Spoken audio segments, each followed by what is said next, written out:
Quand les éditions du Chêne m'ont proposé de faire ce livre sur mes maisons, d'abord j'ai été flatté, puis j'ai pensé que c'était peut-être le moment de montrer ce que j'avais fait pendant 35 ans en dehors de mon activité professionnelle connue, c'est-à-dire ma passion de la restauration des maisons. Donc voilà, j'ai voulu les montrer sous un bel éclairage, avec des belles photos, et en même temps, c'est un complément aux visites que je permets chaque année, tous les étés, de ces maisons, puisqu'elles sont ouvertes aux visiteurs pendant l'été.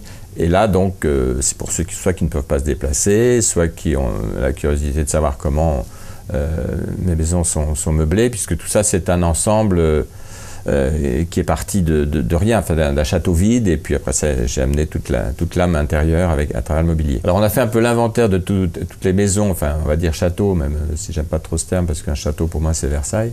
Donc ces maisons, il y en a deux évidemment que je n'ai plus, c'est-à-dire les deux premières qui étaient en Picardie, Edeauville et puis Suzanne, un très beau château ancestral.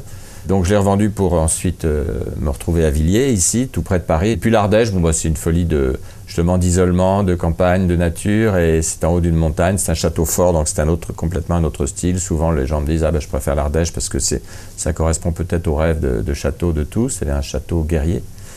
Et voilà, et le suivant, le dernier, c'est un petit château, un petit manoir Renaissance qui est en bordure de Charente et au village de mes ancêtres. Ces livres s'adressent d'abord aux passionnés de l'ancien, du mobilier et des châteaux. Ça s'adresse à tous ceux qui eux-mêmes, peut-être à leur niveau, font la même démarche que moi, c'est-à-dire ont acheté une maison en mauvais état et la restaurent. Alors évidemment, certains disent que c'est un peu mon Élysée à moi, ayant incarné le président de la République, mais je voudrais simplement faire partager mon univers. Mon univers, c'est un univers qui a été inspiré par ma famille d'antiquaires, ma grand-mère qui comptait beaucoup pour moi quand j'étais gosse et qui m'a certainement beaucoup influencé. Donc cet univers un peu de mes rêves d'enfant, vous le retrouvez dans ce livre avec les belles photos de Roland Beaufre.